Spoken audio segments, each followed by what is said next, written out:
Nagaaf araarrii jaalalli tokkummaan hafuura qulqulluu nagaan nagaarra caalu nagaa waaqayyo waaqa jiraataa hunduma keessaniif haa baay'atu. Kabajamuuf jaalatamuu hordoftoota Yesuus marti akkam jirtu nagaa keessanii galata waaqayyoo ani baay'ee nagaa kooti. Waan hundumaa keessatti nagaa keenya ni ta'e maqaan Yesuus bara baraan haa eebbifamu. Waaqayyoo nu gargaaree haala hin mijanne mijeessee bararraa baratti nu dabarsee nama guyyaa har'aa ga'uuf nu taasiseera maqaan Yesuus haa eebbifamu. Tolee hordoftoota koo kanan baay'ee jaalladhuu fi kabajuu bagaa waaqayyoodhaan gargaaramtanii bara haaraa bara 2023 akka lakkoofsa biyya alaatiin isin ga'e baga umurii irratti umurii dabalattanii bara haaraa nagaadhaan argitanii baga waaqayyoo bara mo'ichaa isiniif fidee baga gargaaramtan isin jechuun jaalladha. Gooftaan hunduma keessan haa eebbisu. Barichi immoo bara nagaa, bara gammachuu, bara mo'ichaa hunduma keessaniif haa ta'u. Ameen. Biyya keenyaaf bara nagaa, nu'iif bara nagaa, bara mo'ichaa haa ta'u. Gooftaan keessan haa eebbisu. Egaa isin gidduudhaa badee isin yaadeerayyuu isinis immoo na yaadaniittu jedhee tanaan yaada jechuudha. Har'a immoo viidiyoo gabaabduu isheetiin deebi'ee dhufeen jira. Gooftaa yeroo kana nu kenneef galannaa ta'u. Maatii haaraan har'a dhuftan yoo jiraattan laayikii sabiskiraayibii gochuun maatii koo ta'a. Gooftaan sin haa eebbisu. Warra amma yeroo kanaatti maatii koo turtan immoo laayik gochaa sheer gochaa koomentiin na jajjabeessaa jirtan baay'ee galatooma. Hedduun isin jaalladha isin kabaja. Gooftaan sin haa eebbisu. Ifama haalli viidiyoo koo badaan itti mijataa miti haalli teessuma koo silkiin na caalee jiran isiniin jedha.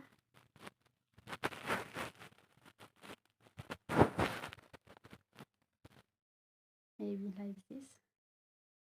Akka kanatti fooyya'insa qabanatti fakkaata. Isinitti mul'adhaa laata? Fuuluma bichaallee isinitti mul'adhee silkiin nagararraa jiran isiniin jedha. Gooftaan koo sin haa eebbisu. Egaa hammas immoo laayik gochaa koomentiin na jajjabeessaa akkasumallee sheer naa godhaan isiniin jedha. Eebbifama. Har'aa daqiiqaa yartuu ishii sagalee waaqayyoo lafa tokko waliitiin qooddanna. Gooftaan haa eebbifamu.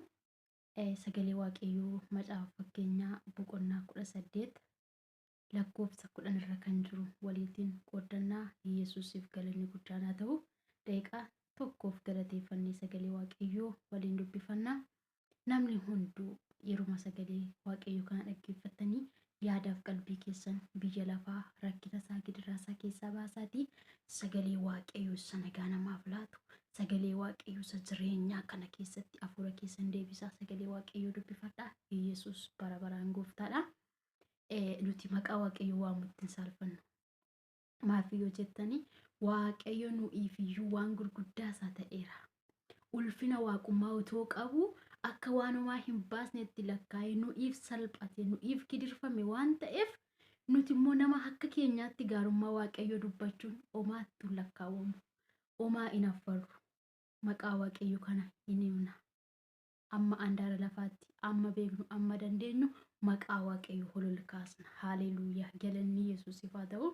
Daqiiqaa xiqqoo ishii galateeffannee sagalee waaqayyoo dubbifanna. Waaqa waaqotaa gooftaa gooftotaa Yesuus ilma waaqayyoo galanni guddaan siif haa ta'u. Anaaf dhaloota kana gargaartee baroota hundumaa keessatti nu wajjiniin taate guyyaa kanaaf immoo yeroo kana waan nu laatteef maqaan kee haa eebbifamu. Kunoo ammas yaa waaqayyoo soora lubbuu keenyaa sagalee kee waan nuuf ergituuf si haa galatu. Sagalee amma dhageenyu kanaan immoo jireenyi keenya ijaarame yaa waaqayyoo dhugaa dubbii keetti qabamne akka jiraannu qulqulluun hafuura kee nu haa gargaaru. Dhaga'uudhaaf gurri keenya hafuuraa haa banamu. Dubbachuudhaaf maqaa Yesuus Kiristoosiin arrabni keenya abidda keetiin haa tuqamu. Ati duwwaan nu gargaari. Warra dhaga'anii ittiin jiraatan immoo akka taanuuf ayyaanni kee nuuf haa baay'atu. Galatoomi maqaa Yesuusiin. Ameen. Gooftaan sin haa eebbisu. Sagalee waaqayyoo nan dubbisa maqaa gooftaa Yesuusiin akkas jedha. Maqaan waaqayyoo gimbii jabaadha. Namni qajeelaan gara isaatti baqatee in oola. Ameen. Maqaan waaqayyoo maalidha? Gimbii jabaadha. Namni qajeelaan immoo gara isaatti baqatee in oola. Ameen. Maqaan waaqayyoo maalidha? Waaqayyo ofuma isaatiiyyuu jabaadha. Maqaan isaa immoo gimbii jabaadha.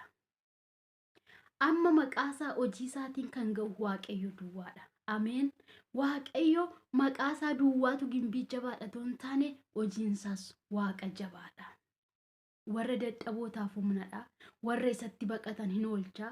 Warra isa waammatan jalaan owwaata. Haleluuyaa. Yesus bara baraan gooftaadha. Maqaa Waaqayyoonaaf isiniin waamaa jirru kuni maqaa jireenya namaaf laatu. Maqaa ulfinaati. Maqaa ce'umsaati. Maqaa fayyinaati.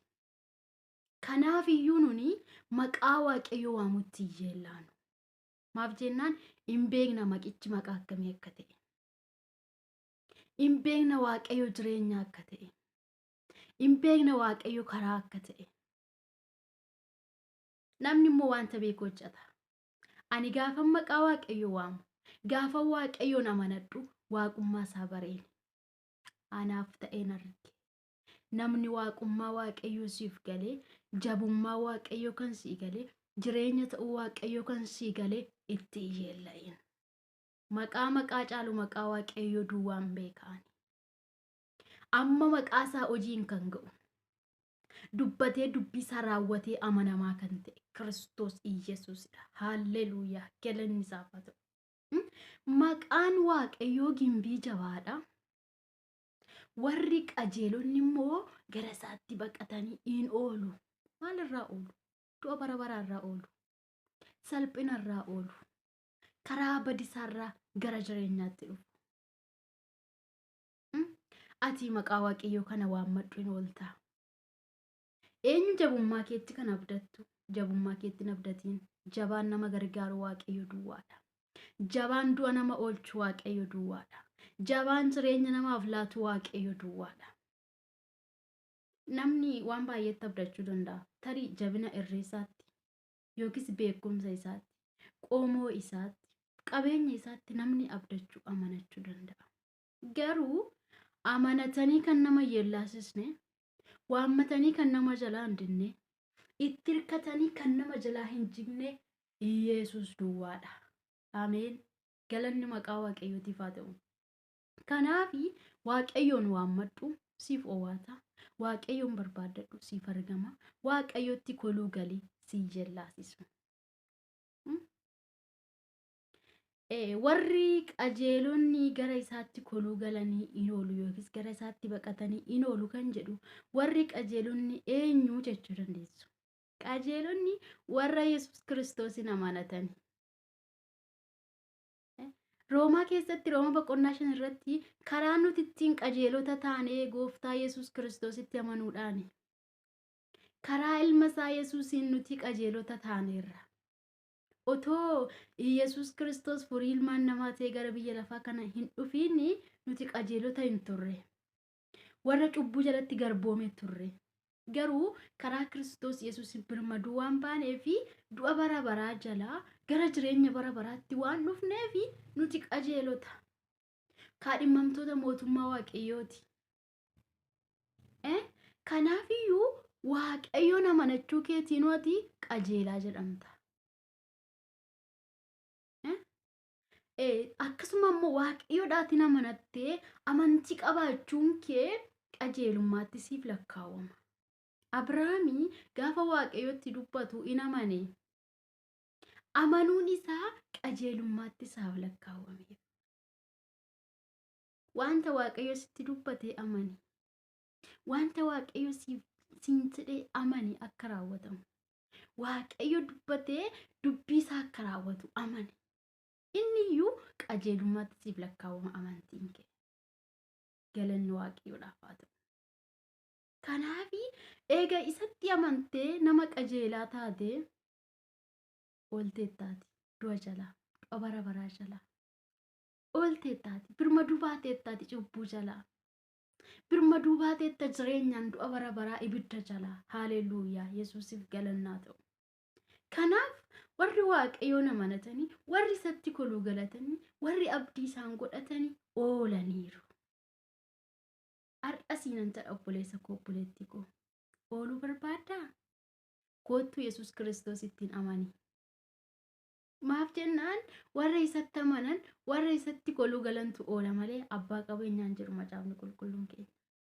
Beekumsi namaa du'a nama oolchee hin beeku. Du'a jechuun isa lafa kana gubbaarraa namni boqotatu hin taane du'a bara baraa kan nama oolchu qabeenya miti. Ammi lafa kana gubbaarra jiraannu waggaa murtaa'e 70 yoo baay'ate 80. Garuu lafa kana gubbaarra gaafa deemne du'a bara baraattis deemnu. Gara ibidda bara baraas deemnu, gara jireenya bara baraas deemnu, umurii dhaabbataadha homtochi nu baasuu hin danda'u. Kanaaf biyya lafaa kana gubbaarratti umurii murtaa'e jireenya gaarii jiraachuudhaaf jenne jireenya bara baraa isa umuriinsaa darba hin qabne sana akka hin dhabne yeroo qabdu kanatti kottu gara Yesuus Kiristoos isatti amani jireenya bara baraa argatta. Isatti amani nagaa argatta. Isatti amani du'a bara baraa jalaa oolta. Ameen. Waaqayyo yeroo hundumaa harka bal'iseetu si